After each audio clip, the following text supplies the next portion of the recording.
Hi, everybody. I have some exciting updates regarding cake, but that's going to be at the end of the episode, unfortunately. So let's get started with updates. I have an apple cider vinegar update for you. The update is that I threw it away because there were a bunch of flies in it the last time I checked. So I decided to move on with my life. I already have apple cider vinegar in my pantry, so I guess I don't really need to make it. Another update is regarding Christmas. I know it's July, so actually maybe it is a perfect time to talk about Christmas. Christmas in July, it's really a ham update. It's a Christmas/ham update. So this is another piece of good news. My mom messaged me saying, "Can you do ham research? I think we should have a ham for Christmas." I never thought that anybody would ask me that. I didn't think that anybody wanted to eat ham with me because nobody has so far. I'm really excited to eat ham, especially with my family. She is also going to do a beef tenderloin, I believe, but she does want to do a ham. So I'm excited. I think she's doing it because I talked about wanting ham so much last time we were home and nobody else was excited about it. I can't stop thinking about the time I went to a Friendsgiving in Chicago and somebody made a ham and I just could not stop eating it. So I'm looking for that kind of experience again. I did do some light research. Allison Roman has an article called Ham Party where she outlines how to throw a holiday party that is centered around ham, which is perfect. Snake River Farm apparently has good ham. Heritage Foods, Porter Road, Home Place Pastures. So I went on Reddit as well, and people were recommending Snake River Farm. Snake River Farm sounds like an insane thing to name your ham company, but I would be interested in trying it. I think they have other products. Snake River Farms. What an insane. It also, when you go on their website, it looks like Omaha Steaks for millennials. That's what it looks like to me. Like the homepage is merch. So we're not starting off well. They have burgers, sausages, hot dogs, seafood, pork chops, briskets, grilling bundles.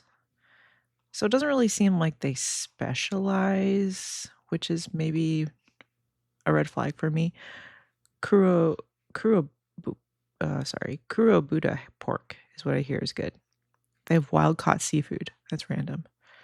So I don't know. Heritage Foods. Let's see if Heritage Foods looks any better. Heritage Foods. Szechuan marinated turkey drumsticks. You're doing too much. Like, yeah, these people are also doing too much. Turkey and bison semi-quincentennial box. I don't think so. Let's see what Porter Road is up to. Okay. No hormones, no antibiotics. It's a man in a field with his cows and his wife. The way America should be. Delivering meat the way meat should be. Kentucky. Okay, so they source from Kentucky. Ugh, they have all kinds of like the Wall Street Journal, Fox Business, TechCrunch. Like, okay. I mean, someone just made their Squarespace site for them and it looks. And then there's Home Place Pastures. We raise it, we butcher it, we ship it. I mean, maybe I should just find I don't know, is there like a local ham producer? Straight from Home Place Pastures, Mississippi. I mean, these are all industrial farmers at the end of the day, probably. Who are you guys? Produce source from us, FAQs. Who are you? Anyway, I guess I need to do more research because they all kind of seem like Omaha steaks. Omaha Light. Okay, let's move on to my app ideas. As you might know, I always have app ideas. I have a running list. My favorite of which is Cousin Generator, in which you upload photos of your grandparents and the app will generate cousins for you. So you can have an idea of what, what other cousins you might have. Um, I have a food related app idea. It's called Taste Profile. So it is a quiz. It's really simple, but here's the intent. Sometimes when I go on websites, blogs in particular, random bloggers making recipes or people who review foods, first of all, you don't know what their motive is. Is it a profit? Are they being paid? Yada yada. So that's sort of hard to control for. But what you can control for is understanding what sort of tastes they like. So the creator slash food reviewer slash recipe developer will take this quiz of about 50 food related questions, and then they can share their profile. It's like a card that shows what their profile is like. And then you can take the quiz and it'll match you up with food reviewers and creators that have a similar taste profile to you. You never know what these people really like. Like, I keep thinking about this girl in fifth grade who every day for snack would bring a sandwich sized Ziploc bag of cut up lemons and she would suck on them. She wouldn't eat the rind, but she would eat the lemon, and it's like, that could be a food reviewer somewhere who goes home at the end of the day and sucks on lemons, and they're telling you whether or not food is good. So it's good to get an idea of what they actually like. So I have some sample questions. Do you like coffee? What flavor of pie would you order? And then it's like, um, I'm thinking it either has to be yes or no questions or like pick 1 out of 4 in order for the match to be made. Because if it's fill in your own answer, it's not gonna be possible. So, I think do you like bananas is a big one, yes or no? What flavor of jelly do you go for? So it could be like grape, raspberry, strawberry, I don't know, apricot, or like marmalade. Um, Pick your favorite Starburst flavor. I think that's important. Do you think Cool Whip tastes good? Would you eat licorice? Would you eat Peeps? Do you get sprinkles on your ice cream cone? Do you enjoy eating frozen candy bars? Do you like to peel and eat an orange? And then I would need to know your favorite cake and frosting combination between chocolate and vanilla. Like, do you like vanilla on vanilla, chocolate on chocolate? What's the best? Do you enjoy things that taste smoky? Anyway, let me know if you think I should make this app. Okay, we have a Cyclospora update. I mean, not really. It's just still raging on. Um, People are thinking that it's now probably linked to parsley and cilantro, but they kind of always thought that. I did go to Whole Foods over the weekend, and their Taylor Farms lettuce is 50% off. I'm shocked that they're even selling it, to be honest. But I did find out that unfortunately, Taylor Farms is basically all lettuce, even a lot of the lettuces sold at Whole Foods, including Earthbound, 365 Whole Foods, Simple Truth, O Organics, Greenwise, Simply Nature, Market Side, Good and Gather, HEB store brand, Trader Joe's store brand. So I don't know. Grow your own lettuce. I have a Cool Whip update slash food memory. I remember when I was little, one of my uncles said that he bought tubs of Cool Whip and would put them in the freezer and then would take one out at a time and eat them at night. And when I was little, I really liked Cool Whip because my mom wouldn't buy it because she has excellent taste. So, she would make whipped cream, real whipped cream. So I always thought the Cool Whip was phenomenal because there was a scarcity to it. And I just could not wait to be an adult so that I could put a tub of Cool Whip in my freezer and eat it like my uncle did. Turns out, and that never happened. Another fantasy I had growing up was uh, buying a whole dozen donuts and eating them on my own, which is also something I've never done. Um, Maybe because I could do it now, and so it's not as fantastical. Also, I just know I'd be so sick afterwards. Um, CNBC article reporting that grocery store spending has fallen. I mean, my grocery bill has gone up.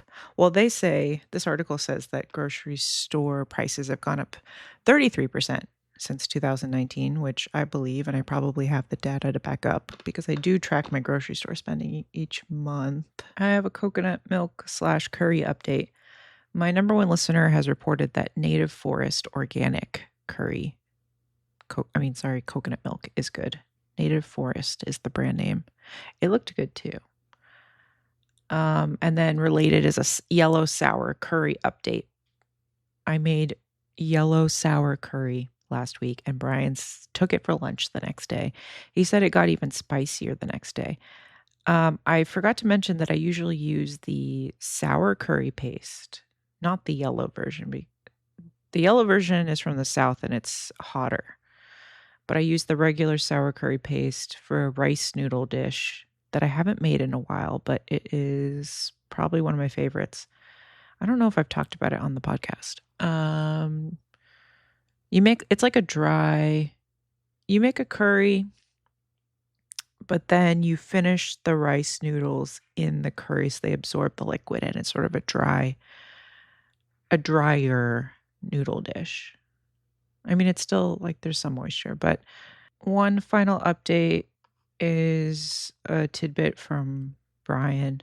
One of his student workers said last week at work that they were glad that their sister broke up with her boyfriend for a couple of reasons. One, because the boyfriend quit his job as a construction worker to be a day trader,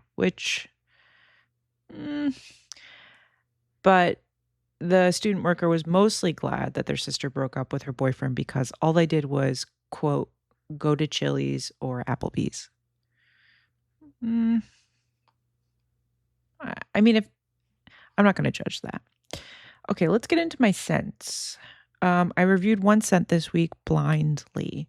Trudon, 45 degrees. Again, I don't know how I picked these because I would never choose this honey accord, vanilla absolute, and benzoin. Wow. Ultra addictive amber vanilla. Jan Vasnier's 45 degrees flirts with a rising temperature. This original fragrance suggests passion and desire. Built around a trio of vanilla, it achieves sensuality, unleashes the passions and reveals the carnal facets. Addictive, it offers an audacious reinterpretation of vanilla, unfolding in subtle and playful ways, bringing an unexpected twist to the voluptuousness of a light, already delicious vanilla.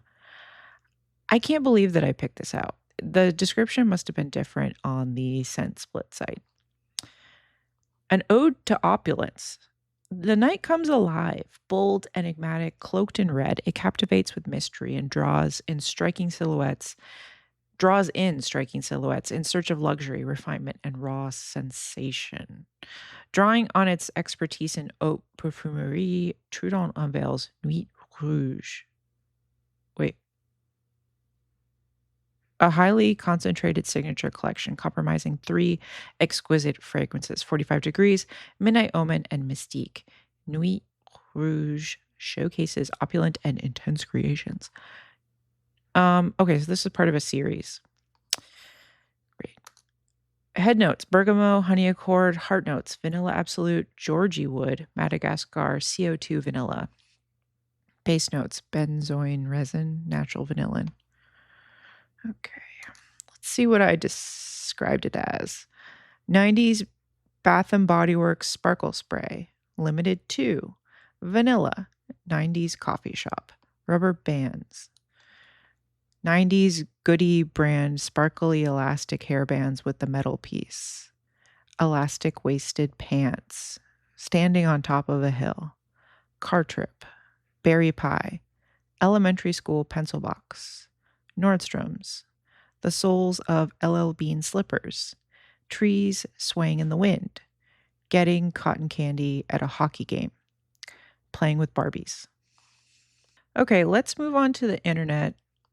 I have a 90-day update. Jovi, who is a character from Cajun Country His mother is on TikTok and she is making jambalaya, and it actually looks pretty good. She did a pretty good job. She's cooking this huge cast iron outside, and I showed Brian, I was like, "What is that?" And Brian said, "You could get that at Agri Supply." So we might be making a trip to Agri Supply. Her name is Miss Gwen 90 Day. Cajun jambalaya in the cast iron pot, she says. Long grain rice, andouille sausage, chicken, shrimp or seafood, bell peppers, garlic, tomatoes, Cajun seasoning, chicken stock, oil or fat, and a cast iron pot. Anyway, looks like she does a good job. I have a Google Maps update. I found a photo on Google Maps of a donut, like a waxy bag of mini donuts called Orbits, and I'm kind of interested in these now. It's a company called Lil Orbits, and they make mini donut machines. So you can buy their mini donut machine and then make mini donuts. They're like mini old-fashioned donuts. They also make cabinets and carts, filtration and fire suppression equipment, mini donut machines and regular donut machines. And they have other equipment. Let's check out what the other equipment is. Stainless steel hand wash sink. Frying oils and toppings. Ooh, donut sugar. Anyway, it seems like they're an old school family company, and they're based out of Minnesota. They have good old school artwork that they have not updated, and I really love that. I looked at the people who work there. Very interesting bunch. Looks like they all love to go on fishing trips together. Anyway, I'm curious if anybody has ever had these. Let's get into TikTok. Someone on TikTok did a breakdown. This guy's like actually like a real data person. Jeffrey Chia Chang. He wanted to know, is it true that there is a Chinese restaurant next to every Food Lion in every Food Lion? It's not true, actually. And he did a breakdown. There's overall, I think 62% of Food Lions have a Chinese place next to them. In North Carolina, it goes up to 70 something percent. So he did this by using Google Maps. And anyway, I mean, it's too complicated for me to explain. I have a Harris Teeter bar update. Now my TikTok algorithm is the bar at Harris Teeter, the grocery store. So apparently there's this bartender at Harris Teeter named Don, and he's pouring wine glasses filled to the top with white wine. This is in Charlotte. I think it's the Harris Teeter with the balcony. I'm worried because I feel like these people are driving home after the grocery store after drinking the equivalent of 3 glasses of wine.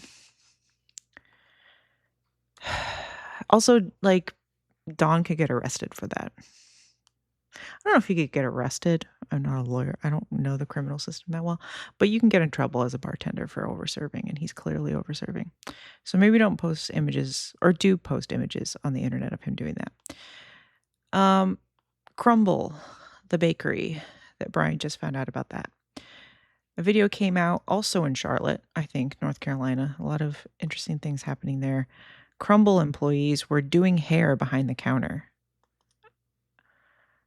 If you didn't, in case you needed another reason not to go there, they're running a hair salon in the Crumble bakery. Speaking of crumble cookies, I feel like crumble cookies have sort of destroyed what people think cookies should be. And I feel like every cookie recipe I see on the internet now is a cookie that is in the shape of a potato. They're all really tall and round. And I don't understand it. It's not a cookie. That's not a cookie. I think this is another Charlotte, North Carolina update. Or maybe it was, let me see. Winston-Salem, excuse me. Arigato's Japanese is a restaurant in Winston-Salem. They had a popcorn ceiling collapse on people eating in the restaurant. There's a woman on the floor who is definitely not hurt, but is pretending to me. She's pretending to be hurt by drywall falling on top of her. The people in the comments are telling her to stay on the floor and pretend that she's near death. Another thing that is happening on my TikTok algorithm that I'm very grateful for is people de-influencing it, like Italy tourism. They're like, the food in Italy is actually bad. And I'm like, thank you. Like, it is bad. It's just not good. I know there is good food in Italy, but overall, it's an underwhelming experience to go all the way to Italy to eat food, and then you're like, oh, okay. So multiple people have spoken out about this on TikTok, at least on my algorithm, and I'm grateful for it. I need someone to remind me of that so I don't spend $10,000 going on a food tour. Next video, Bob Diff is testing out yellow cake mixes. So he's creating a yellow box cake mix as per the instructions on the box. And then he's doing a version where it's doctored up, like adding butter, adding extra eggs, adding milk, adding whatnot. And he's going to blind taste test them side by side. The original instructions win. And I agree with that. Doctored up cakes, I did a lot of cake research this week.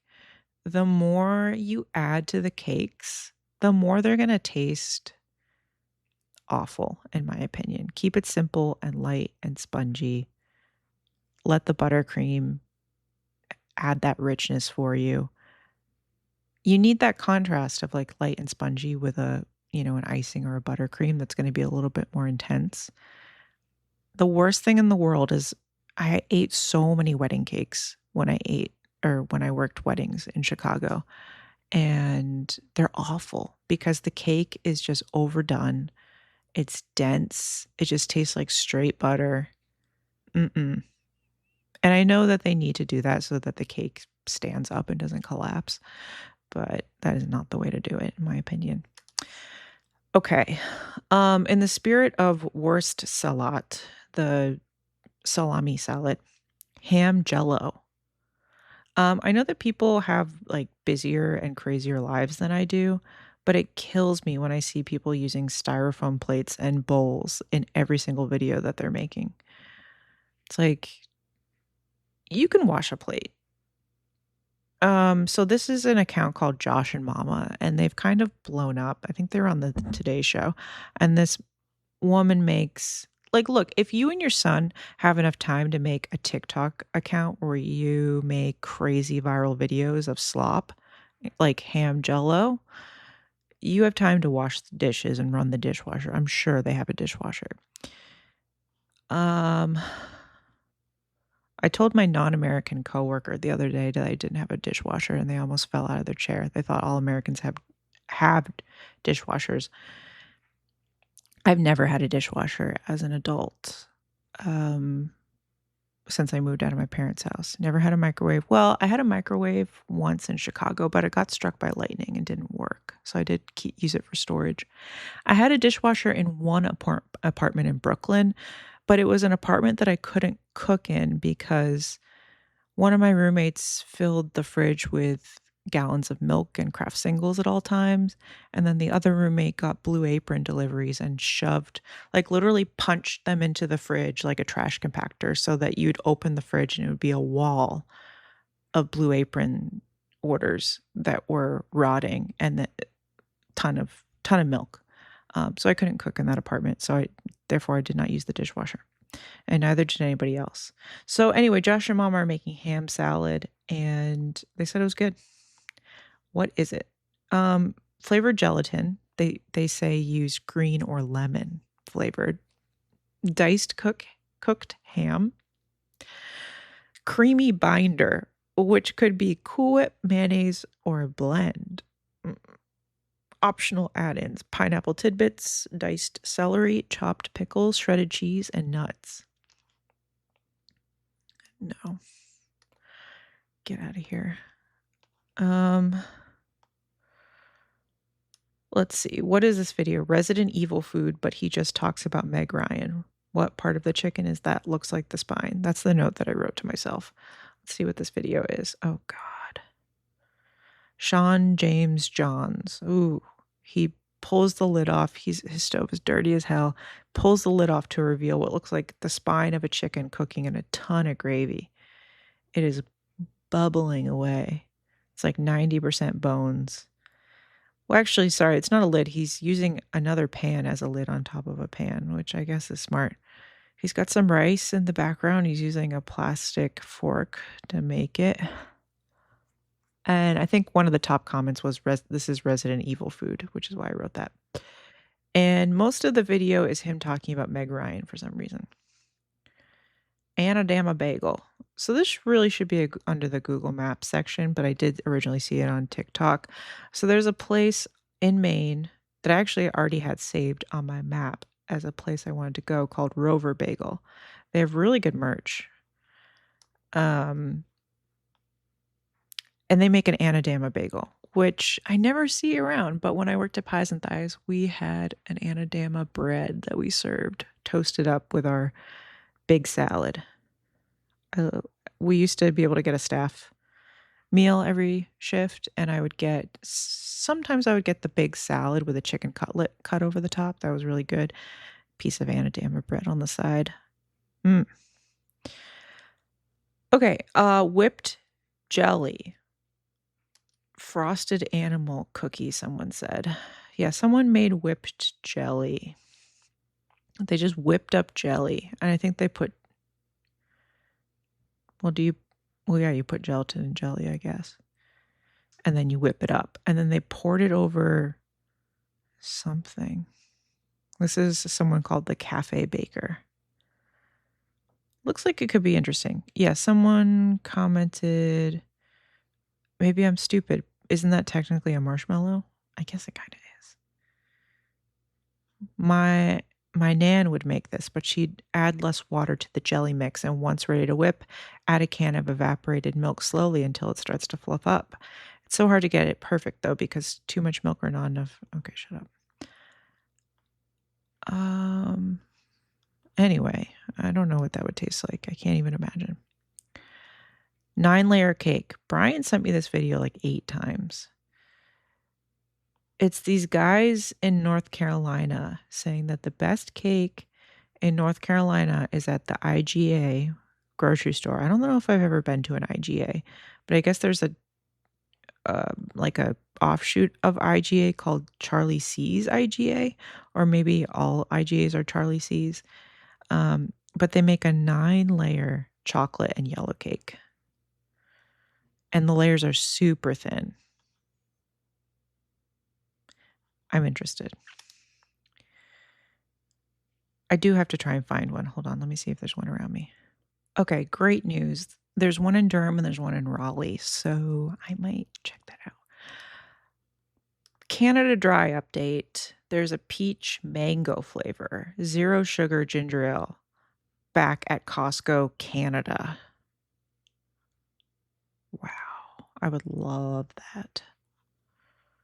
Can you use your American Costco membership in Canada? Doesn't even matter, I don't even have one. Okay, what's the caption I wrote for this one? Baking nails and bringing eggs. Oh, okay, so here's a new creator on TikTok that I'm now following. I'm on the fence. Batter with Ian. He's in Long Beach, California. He bakes a lot of cakes, and they look pretty good. He uses something called baking nails, which I didn't know about. It's good for when you're making like a 9x13 cake. There are giant metal nails that you put in the middle of the cake to distribute the heat in the center of the cake so that the cake cooks evenly. Also, he had a great tip. You know, when you're baking a cake and you want all your ingredients to be at room temp so that, the batter doesn't split. Or not split, but like become, you know what I mean? When you add cold ingredients, when you're trying to make a nice cake batter and it just like becomes clumpy and nasty. he says that you can bring your eggs up to room temp really quickly by putting them in warm water. And I was like, that's so obvious, but I never thought of that. So that's a good tip. Thank you, Ian. Okay, my next thing is called McDonald's Diet Coke. And oh, it's this guy. It's this guy who does deep dives, but they take forever. Paralonomics. Why McDonald's Coke tastes different. It's such a long video, and someone just wrote, here are the reasons why. 1, McDonald's stores their Coke syrup in steel tanks. 2, McDonald's has a better water filtration system than other quick service restaurants. 3, Coca-Cola techs are more on top of the upkeep of McDonald's beverage equipment than other partners. 4, the water temp is colder, therefore making a stronger carbonation. So I've always heard the rumor that McDonald's has a proprietary blend of Diet Coke syrup, or they use like a special ratio. I've always heard that they have some sort of leg up in the Diet Coke game, and that's why it's so good. But apparently, these are the reasons why, and it makes sense. Okay, let's get into what I ate last week. July 20th, 2026. It was a Monday. 8 a.m. Counterculture coffee with half and half made at home. 10 a.m. Korean potato salad and a slice of Whole Foods heritage grain sourdough with Danish butter made at home. 12:30 p.m. Fresh mozzarella with salt and saltine crackers. 6:30 p.m. Greek moussaka with potatoes and zucchini made at home. 7 p.m. A small scoop of Jenny's Boston cream pie ice cream and an Arco strawberry-filled hard candy. So I decided to try and recreate the Korean cold potato salad banchan that I had at Ajuma in, where were we? Cary. So I looked around online and none of the recipes quite looked like what we ate. The potatoes that I had at the restaurant were super soft to the point they were almost translucent, falling apart, so tender, very thin slices of carrots, and really that's it. And they were sort of stained a light brown from the soy, I would assume, some sort of soy product. And it was a little bit vinegary, nice and cold. And then soy on the back, a definite soy flavor. So what did I end up making? I looked at Manchi's recipes. I looked at a bunch of recipes, and they're all sort of similar. And I was like, is this what it is? I don't know. This was not as good as what was served in the restaurant. I think I needed to like steam the hell out of the potatoes for longer. I needed to really overcook them. But here's what I did. 2 tablespoons of onion flavored oil. I had leftover oil that was fried with onions. 6 medium potatoes diced, half a white onion, 4 cloves of garlic, 4 tablespoons of soy sauce, 2 tablespoons of corn syrup, 1 tablespoon of sugar, 3 tablespoons of apple cider vinegar, sesame oil to finish. So it kind of reminded me of when I was making dubujorum, which is like the tofu version of this, but this was, what do? I mean, you like put the oil in, put the potatoes in, start cooking the potatoes in the oil, then add the onion, and then you sort of braise it with the lid on for a while. Once you add all the sauce and the syrup and yeah, I mean, it was okay, but I think you really gotta cook those potatoes out. Okay, Greek moussaka. I loved this. It is so much better than the Romanian version, in my opinion. So for the tomato sauce, I did olive oil, a pound of ground pork, 1.5 white onions, 4 cloves of garlic, 1 cup of chicken stock, a 13.6-ounce carton of crushed tomatoes, 1 cup of basil, 1 tablespoon of harissa paste, 1 teaspoon of beef shawarma spice mix from the Lebanese place that we go to, which is allspice, coriander, cumin, garlic, red pepper, cardamom, cinnamon, cloves, ginger, paprika, black pepper, turmeric. So there's the sauce. Cooked it down for at least a couple hours. Then I made a bechamel. I made a quote unquote Greek bechamel, which I guess includes eggs. 4 tablespoons of butter, 4 tablespoons of flour, made a roux. Then I added about I didn't measure, but I would maybe guess 3, 4 cups of milk, 2 tempered eggs. I whipped up the eggs, and then I put a little bit of the heated up milk in there and finally got the eggs in. Then I added about 4 to 6 ounces of fresh mozzarella when it was time to put the cheese in, stirred forever, whisked it actually forever, finished with salt, black pepper, and garlic powder. I let that rest on the counter.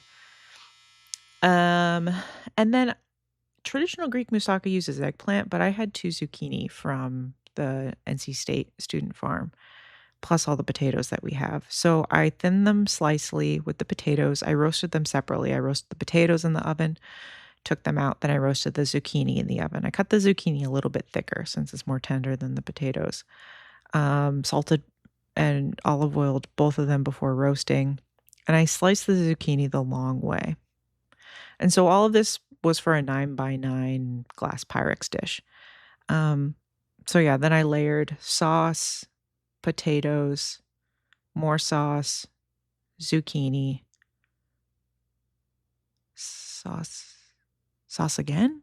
I don't remember. Then I did a third layer of potatoes. I do remember that. And then I topped with bechamel, and it was like just overflowing a tiny bit. It was the perfect amount. And the bechamel, I was worried it set up perfectly. Like you could really slice the bechamel. And I did add a little bit of Parmesan in the middle, like I think in the second layer. I should have used Pecorino Romano to imitate the Greek cheese, the kefalotiri, or however you say it. Kefalotryri. And, probably beef or lamb would have been a better meat choice, but pork is what I have. July 21st, 2026, it was a Tuesday. Counterculture coffee with half and half. 10 a.m., 2 eggs, fried in butter, over an olive oil toasted slice of heritage grain sourdough, made at home. 12:30 p.m., saltines with crunchy peanut butter and a glass of iced tea. 2 p.m., Tony's white chocolate. 5 p.m., an Arco orange-filled hard candy. 6:30 p.m., fried San Maruco curry croquettes and fried rice made at home. The Arco orange-filled hard candy, which is the orange version of that strawberry-filled hard candy that everybody knows, tastes like an orange Tootsie Pop. A lot of things have been smelling and tasting like Tootsie Pops to me lately, and this is one of them. Fried rice. I had a leftover basmati rice. What did I do? Scrambled eggs, onion, garlic, carrots, peas, dry seasoning, which was chicken bouillon, powder, garlic powder, salt, sugar. I gotta say, these curry croquettes, from Japan, are absolutely divine. I know that I've said that before, but they were even better than I remember. And I think I need to bring like a industrial size cooler the next time I go to that grocery store and just buy them out. I tried the Bachan's barbecue sauce. If you will remember, I bought a bottle of it before they were bought out by private equity. Then the bottles all went on sale, and I was pissed. Anyway, I thought it was disgusting. Now, it was expired, even though I just recently bought it like a couple months ago, which is weird. So it must have actually like almost been expired when I bought it, and I didn't notice. It was so dry and grainy, and it tasted like sesame paste to me, like when you have tahini and it kind of separates and dries out on the top. Brian thought it was great. And let's see, during one of my work meetings today, one of the faculty that I work with asked me if I had access to Netflix. I said yes. I think this man is in his 70s. He said, "Great. I'm going to recommend a movie to you starring Julia Roberts. It's called Eat, Pray, Love." Okay, let's move on to July 22nd, 2026. It was a Wednesday, 7:30 a.m. Counterculture coffee with half and half made at home. 9 a.m., leftover moussaka. 1 p.m., a slice of butter toasted heritage grain sourdough with cream cheese. 6:30 p.m., shirakiku udon noodles in chicken broth with jammy eggs and fish cakes with burdock made at home. 8 p.m., Jenny's coffee ice cream. I got ready for work this morning, and on my way out the door, I noticed that Gray Daddy's one of his eyes was closed. And I thought, I need to deal with this stuff because eye stuff can get weird real quick. I don't want him to lose an eye. So I did end up taking him to the vet that day. I feel really uncreative with cream cheese. I don't know what to do with this cream cheese that I got on sale. I feel like it's too dense to bake with unless I want to make a cheesecake, which I don't really want to do.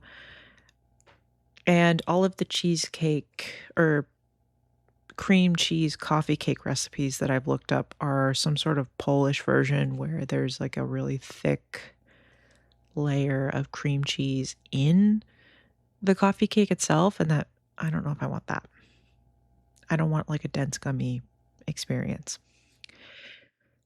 Anyway, I made soup for dinner and I thought it was fabulous. So I had a quart of homemade chicken stock that I defrosted, and I added 1 packet of S&B brand Japanese seasoning and soup mix, which I bought a while ago, actually the first time I went to that Japanese grocery store, but I haven't used it.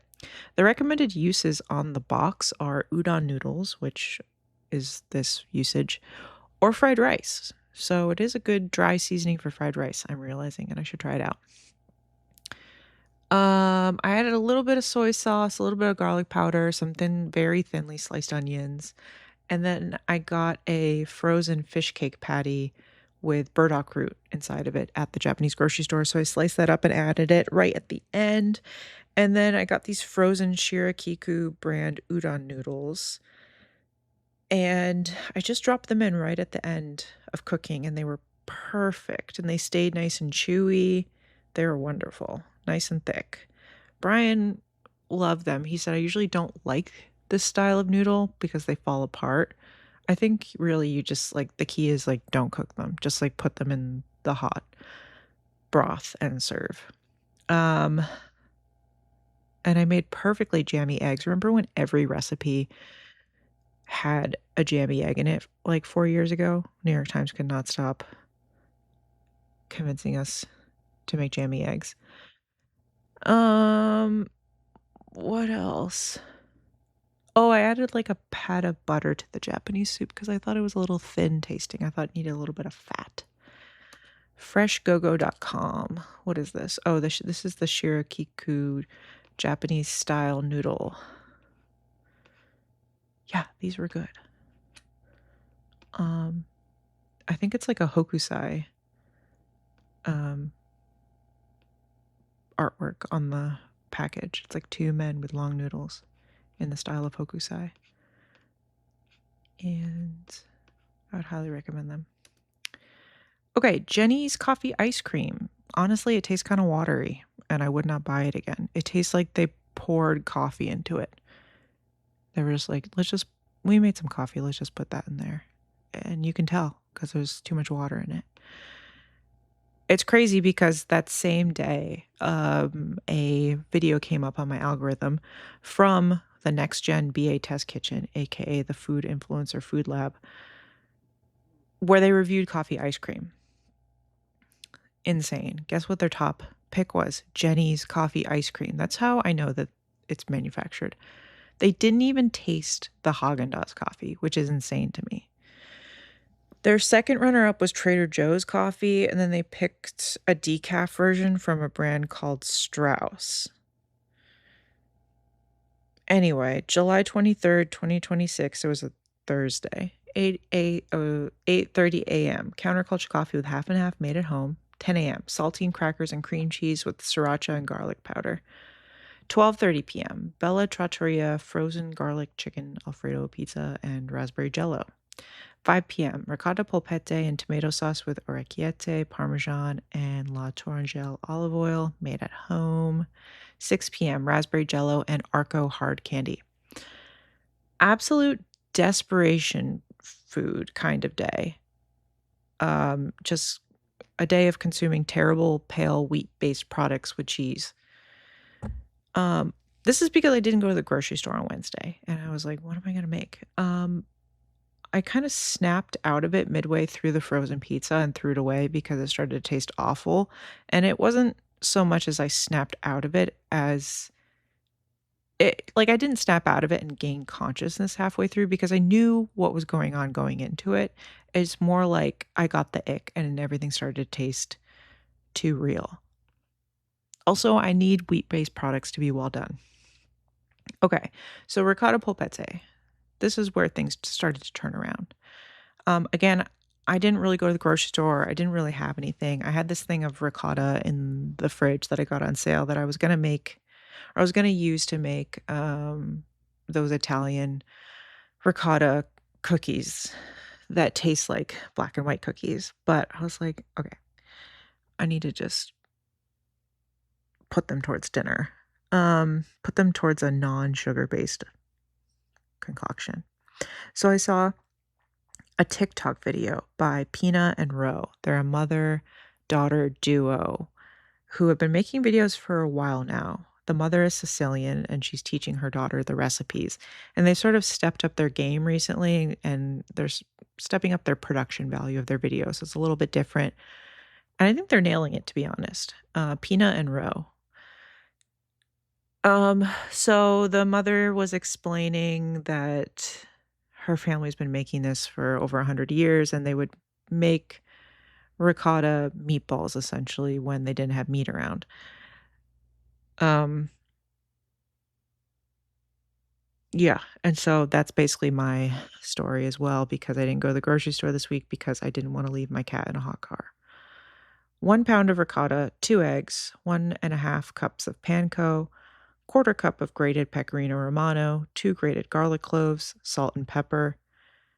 I looked at a few recipes and sort of, you know, I upped the breadcrumbs generally, and I added garlic. I left this in the fridge for about 6 hours to set up and let the breadcrumbs absorb the moisture from the ricotta, and it really did a good job. It occurred to me that I should have used up the cream cheese here, but I don't know if that actually would have been good. Um, so based on Pina and Roe, I shaped the polpette. I almost accidentally call it polpettone. That's the big version, which is like meatloaf traditionally. Polpette are the smaller ones. I made quenelles. Most of the internet recipes shape them into small balls like a meatball. Pina and Ro, I don't know who's the mother. I'm guessing Pina. Pina made quenelles. I had to look up a quenelle to see how to spell it. I didn't realize that quenelle is actually a traditional French dish made from a mixture of creamed fish, meat, breadcrumbs, creamed fish or meat, breadcrumbs, and an egg binding. Um, this filling was perfect for stuffed squash. So, sorry, stuffed squash blossoms. So I went out and picked about 4 of them. I have so many male blossoms and only 1 female. I don't know what's going on. I have a pumpkin growing in my compost from I think it's just growing from leftover pumpkin seeds from last year. Anyway, I harvested some squash blossoms, 4 of them, and then I realized I didn't have seltzer to make a nice fluffy batter, so I was like, "I'm not gonna make these," especially if it's only 4 of them, like, making a batter and frying only 4 of something doesn't really seem worth it to me. I don't know what the logic is there, but Brian said that these were better than meatballs. He claims that he doesn't like meatballs, but every time I make meatballs, he loves them, so I don't know what's going on. For the sauce, I made olive oil sorry, for the sauce, I made a tomato sauce using olive oil, half a white onion, a red lung of Florence onion, 5 cloves of garlic, bianco di Napoli, whole tomatoes, basil, and then I added a little bit of milk and butter at the end because it just didn't taste rich. It just tasted straight out of the can even after a few hours of cooking. So, I really need to let it cook for, like, a few more hours until it turned into that dark red color, but it just wasn't getting there. Um, After dinner, I asked Brian if he wanted any raspberry jello, and he said, "That's random." So he didn't have any. I got this Simply Desserts brand sugar-free raspberry jello from Whole Foods. It was on sale. It's a vegan jello, so there isn't any gelatin in it. I don't remember what the active ingredient is, but it's something that I've never heard of. It smells like the bubble bath liquid that came with the Magic Wishing Well playset from 1993 that came with the Magic Kissing Dragon that I had, and there was like it was like a wishing well, and you could put water in it, and it had the scent to it, and that's what this Jello smelled like. Once I added the boiling water, it kind of smelled more like a melted popsicle or the pink bottle of Mr. Bubble bubble bath. Food memory was triggered at this point. I remember making Jello for my whole class in 1st grade with my mom, and we did fall leaf colors, and then we used fall leaf-shaped cookie cutters to make the fall leaf shapes, and then I went around to the class and I passed out the fall leaves of Jello, and then I had some extras, so I went into the administrative offices and passed Jello out to all the administrators, and then I realized I forgot to give a Jello leaf to my beloved 1st grade teacher who was my favorite 1st grade teacher was my favorite teacher, and my sister and my other sister, we all had her, and she was beloved. So I went home and told my mom, and we made Jello again, and so I gave my teacher a giant Jello leaf because I was sorry. She didn't care. But I remember the moment I realized I didn't give her a Jello leaf, my stomach dropped, and I still remember it to this day. July 24th, 2026, it was a Friday. 10 a.m., counterculture coffee with half and half made at home. 11 a.m., leftover ricotta polpette with orecchiette. 1 p.m., Jenny's coffee ice cream. 3 p.m., raspberry jello. 6 p.m., orzo with arugula, butter, and parmesan made at home. 8 p.m., Tony's white chocolate. I don't know if orecchiette was the right pasta for the polpette. I don't know what would be. Spaghetti? Kind of like spaghetti and meatballs. Anyway, on this day, I decided to make a yellow cake. I I think because I saw that 9-layer yellow cake with chocolate frosting at the IGA supermarket, I was like, "I want yellow cake really badly." So I tried to make a yellow cake. So, of course, I consulted Pancake Princess. Now, Pancake Princess, on her best yellow cake bake-off, admits that the box mix has the lightest and fluffiest result, but that when you compare the box and the homemade cakes side by side, you realize taste-wise that the box mix cake falls short flavor-wise and starts to taste like chemicals, which I understand. The solution is to never make anything homemade and just be convinced that the chemicals taste normal. Pancake Princess's conclusion was that the Divas Can Cook cake recipe paired with the King Arthur chocolate buttercream recipe was the best result. So I made a half batch of the Divas Can Cook. I wish I'd watched her video first because she used like a hand mix with the whisk attachment for her cake. Even after adding the flour, she was beating the hell out of her cake, even with the flour in it, until the point that it looked like a marshmallow. I thought, that's not good. So I didn't do that, so my batter did not look like hers, but the end result looked exactly the same. Her cakes did not look good. Neither did mine. Um, I do love that she used buttermilk because that's what I have now, that Brian needs to drink a gallon of buttermilk a day, even though they don't sell buttermilk in gallon quantities where I live. So then I made a slightly less than half batch of the King Arthur buttercream. I did a 40% ratio, like a 2/5 ratio. Let me tell you, I ended up throwing both the cake and the buttercream away. This was just a disaster all around. I mean, I'm sure the cake would have been fine.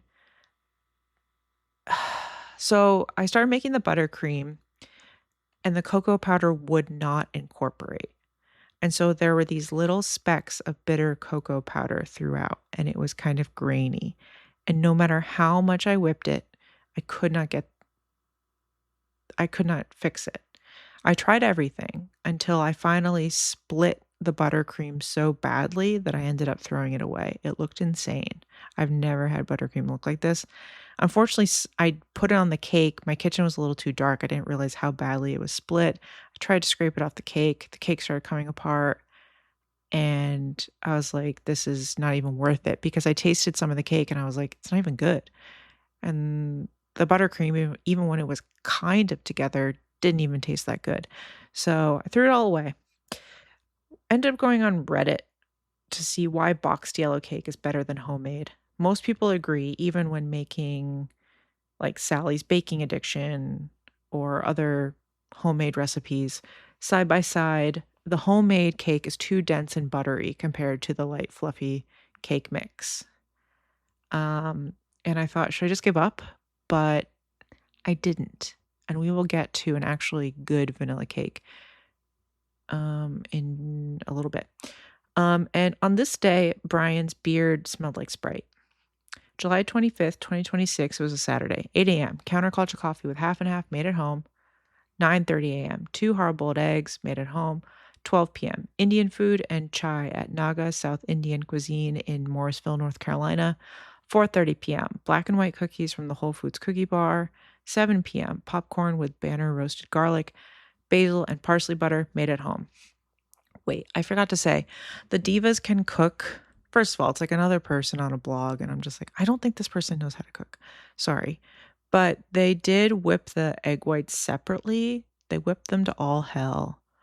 So I whipped mine to all hell. They were very difficult to fold into the batter, but I don't think it made a difference. Like, I don't think it's worth it. Anyway, and her cake didn't seem like significantly more tall or light or fluffy than just a regular cake where the egg whites aren't separated. Okay, anyway, back to Naga's buffet. So I've talked about Naga's before, recommended to me and Brian by someone who's actually from the south of India as the best place to get Southern Indian food in the triangle. Went there with my sister. It was great for dinner. We heard on Reddit that the weekend buffet is really the thing to go to. I'm going to strongly disagree. We got there early. Everything was lukewarm.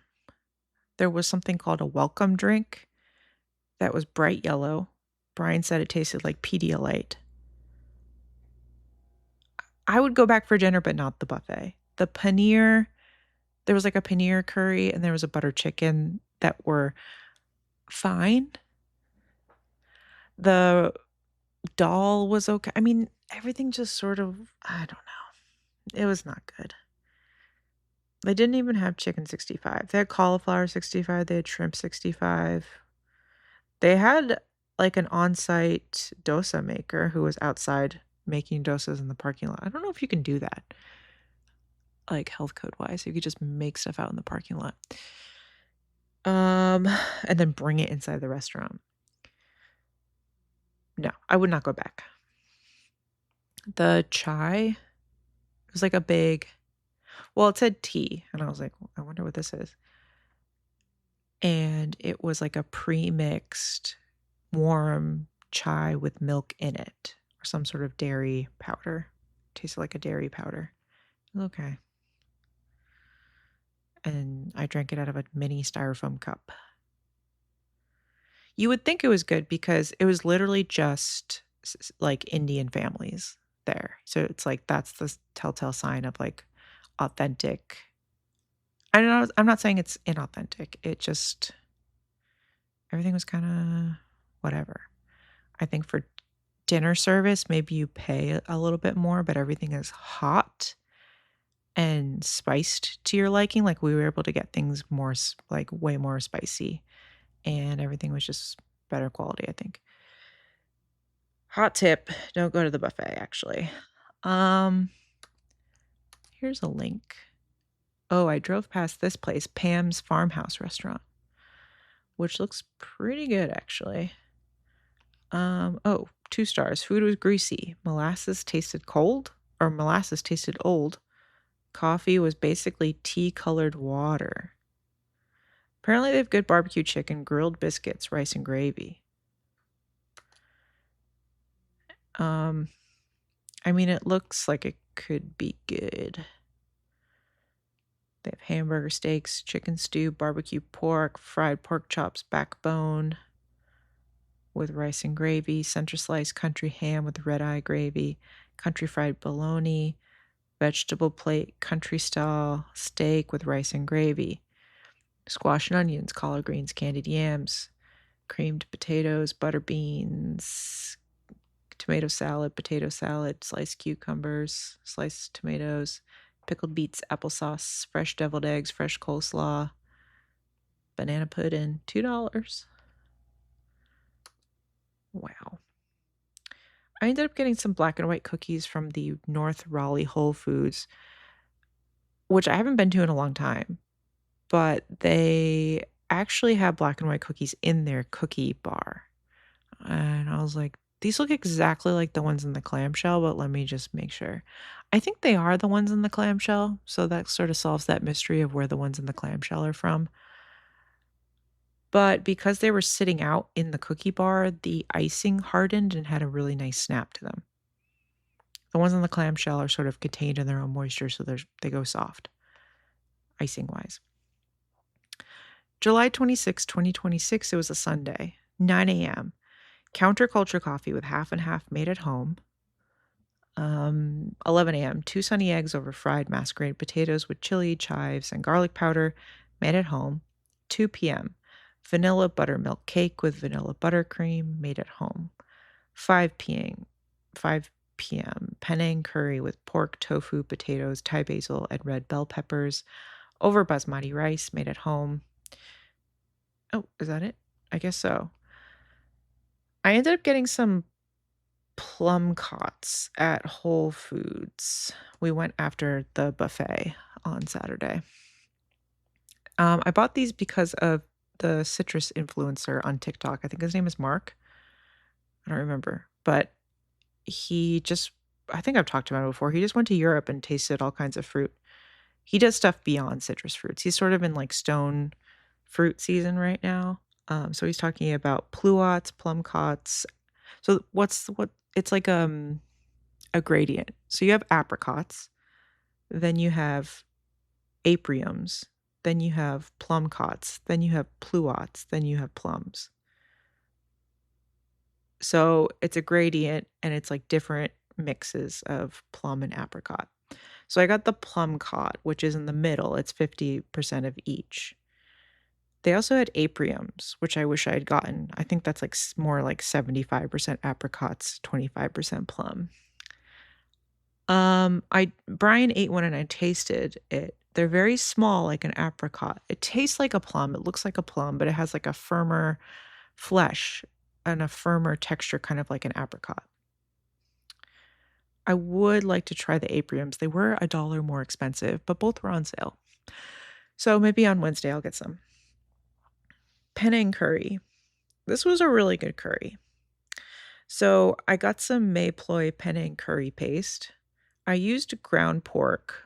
I forgot I haven't made penne curry in years because I just don't have the paste on hand a lot. And I was like, what vegetables are supposed to go in this again? I don't even remember. None is the answer. But I added vegetables anyway. People use chicken, pork, or beef, but I guess pork is the most traditional. So I did use ground pork. I used Chowco coconut milk, chicken stock, kefir lime leaves, and sugar. I did add tofu, small potatoes, and a red bell pepper, and a ton of Thai basil from my basil box. I have an herb box on my back porch that's full of basil. This was good. I added, a whole quart of chicken stock and almost another whole quart of water, and let it cook for like 2 to 3 hours until it reduced and was like nice and glossy and thick, and served it over rice. It was delicious. Okay, vanilla cake research. So going into vanilla cake, I was chasing the high of the McDonald's birthday cake that I had in 3rd grade. Remember when you could have your birthday at McDonald's and they had special birthday rooms? I guess you can still order a cake at McDonald's. Some locations you can go up to the drive-thru and say, "Can I have a sheet cake?" and they have them. I would love to know if it's still the same. It's this sort of sugary, super sweet, uniform Walmart grocery store cake. Glossy, soft buttercream. I'm not sure. I mean, I should just go to a grocery store and buy a cake, but I don't want a whole giant cake. I also it's, like, full of weird stuff, and I know it's like, if you're eating a cake, it's, like, generally just gonna be bad for you, but I don't know, there's I wanna be able to attain the ability to just make a good, simple vanilla cake at home. Like, if a grocery store can do it, so can I, right? That's what you would think. So, I went down a rabbit hole, and I dropped the whole notion of doing a yellow cake. I sort of switched. I was like, I just want like a funfetti cake without the sprinkles. That's what I'm going for. A box funfetti cake experience without the sprinkles. Dunkaroo vanilla frosting, like grocery store cake. And not that like whipped topping frosting. Not that like not that that some grocery stores do and it's bullshit. I mean like sugary buttercream that's like made with shortening. Okay, so Pancake Princess. She had some recommendations. She said that the best, like, effort to result least effort, what do you call it? The best cake that she's just gonna keep on hand and make when she needs to make a quick vanilla cake is Preppy Kitchen. It's really basic. It's just, like, a really straightforward recipe. Now, I Am Baker, who developed the wacky depression cake recipe that I'm constantly using and is perfect, she tested, the ultimate vanilla cake recipe for Cupcake Project, and I should try that, but I didn't, but I should try it. Let me just see if there's a reason why I didn't. There's something in the recipe that would have deterred me. Sugar, oh, well, it has a vanilla bean. Cake flour, baking powder. Oh, well, it has sour cream in it, and I was like, "I don't have sour cream." It has sour cream and milk. It does use oil, though, and butter. Half oil, half butter. Yeah, maybe I will try that one day. So then I went on Reddit because I wasn't really satisfied with the Pancake Princess results, um, which I will read to you. Erica's pick. I don't know who Erica is. Preppy Kitchen. Happy to report this is my new go-to. Best classic vanilla cake. Cupcake Project, which is the I Am Baker tested recipe. Preppy Kitchen, Sally's Baking Addiction. Best for moist and dense cake lovers, Ovenly Foodess. Those are two different blogs. Best for fluffy cake lovers, Recipe Tin Eats, Sugar Geek Show. Best vanilla forward cake, Cupcake Project, Ovenly.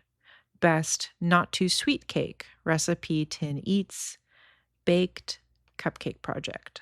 Best flavor to effort ratio. That's what I was looking for. Baking Sense, Preppy Kitchen.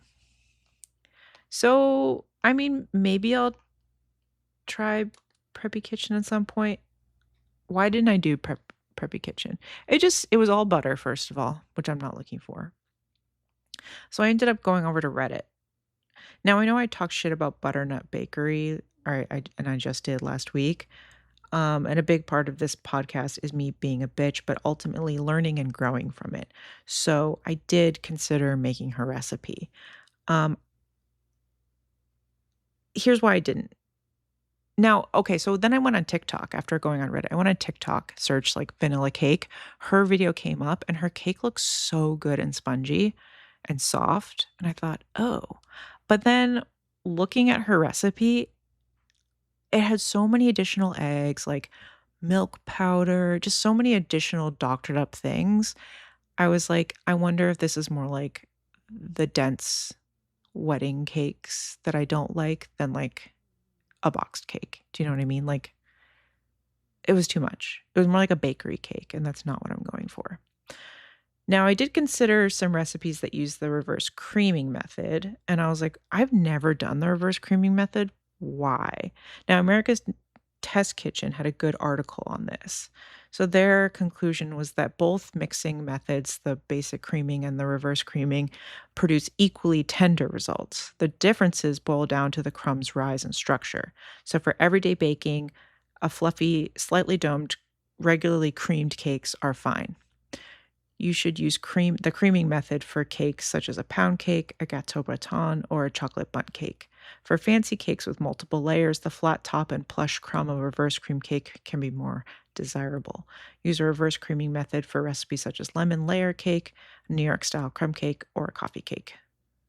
Now, what did I read? I read somewhere else.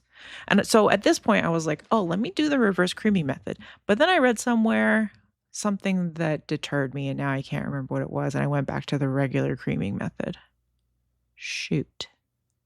Anyway, TikTok also pointed me in the direction of Accent Golden making a small batch funfetti cake in a loaf pan. This looked pretty good. She uses salted butter in her buttercream, which was really appealing to me. Well, why didn't she uses whole milk and full fat Greek yogurt. And I was like, okay. But she does do half butter, half oil, which appealed to me. Then there was Broma Bakery, which was recommended on Reddit, which also had an oil and butter split. So Kathleen Meisinger has called Broma Bakery out on the internet and says that Broma doesn't know what she's doing. She's not a real baker. She has a lack of knowledge. She's encouraging dangerous baking or consumption habits that can cause you to get sick, yada, yada. So I went into the Broma recipe knowing that. I'd never been on the Broma Bakery recipe before. I'd never been on the Broma Bakery website before. I always assumed it was some bakery somewhere. It's not. It's this girl has like glamour shots of herself all over her website. So I was immediately like, I don't know if I can make this recipe. But let me tell you, I think this recipe was kind of perfect, or at least on the track to being perfect. It was great. It tastes like a boxed funfetti cake, but better.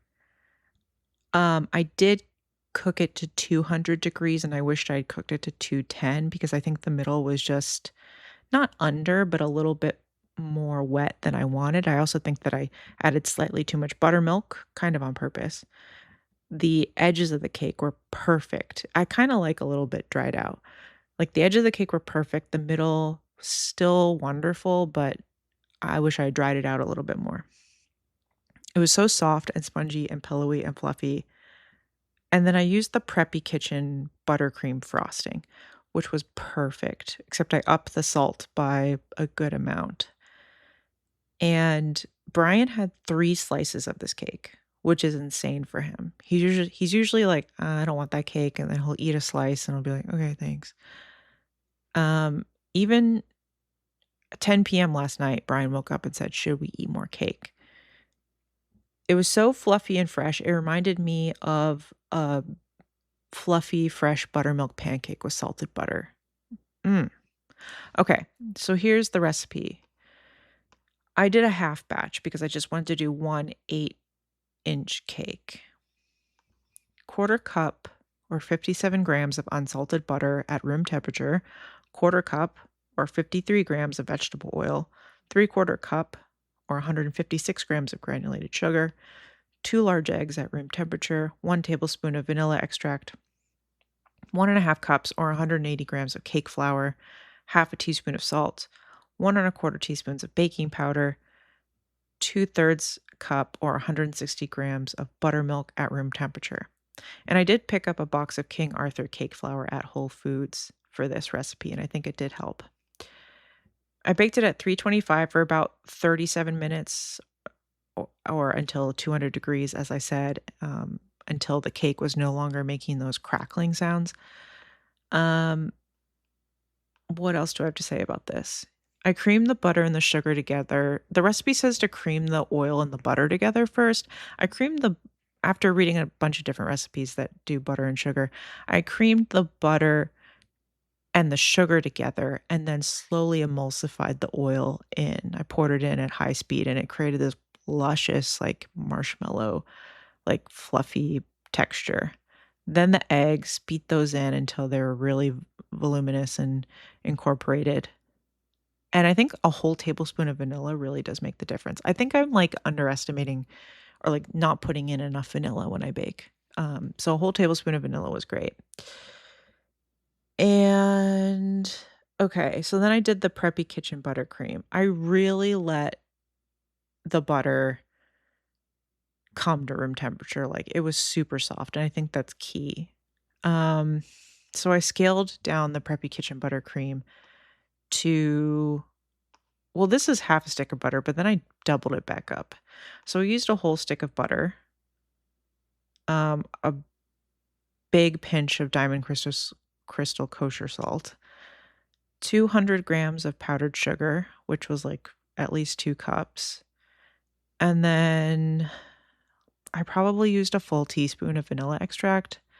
And then I used, I don't know, maybe like 4 tablespoons of whole milk. And it was perfect. I offered Brian a few tastes and he kept asking for more tastes and I had to cut him off. All right, so that was a huge accomplishment, I think. I ended the week on a high note. I was feeling really bad about throwing a whole cake away, feeling like, why can't I make a cake? I can make cake, and I did make a cake, and I'm really pleased with it. Honorable mentions. King Arthur blueberry buckle. Why is the word buckle so bad? My sister and I keep talking about cake recipes, and this is one of them, and we're having a hard time calling it buckle. So we refer to it as a crumb cake. My sister said that she went to a Pritzker family party a couple summers ago, and it was catered, but like friends and family made desserts, and they brought out these huge trays of blueberry crumb cake and people swarmed and they couldn't, like, my sister could not stop eating it. And she tried to recreate it at home and she landed on this King Arthur blueberry buckle and she thinks that was the recipe. Now I froze half of the blueberries that I bought at the store. So I think I'm going to try and make this. I will update you. Continuing down the list, New York Times black and white cookies still on my list. The New York Times coffee cake is still on my list. Chocolate wacky cake, but with mayonnaise, is on my list now. I do want to make some soft pretzels. And let's see. I mean, it keeps going on. I want to make this chocolate mousse that I saw on TikTok. Ooh, I saw a recipe for perfect chocolate chip cookies that I think I'm going to make next. And then, well, there are a few things I'm already on my way to making, so I'm not going to spoil it. I'll wait till next week. Okay, that is all I have. It's been way over an hour.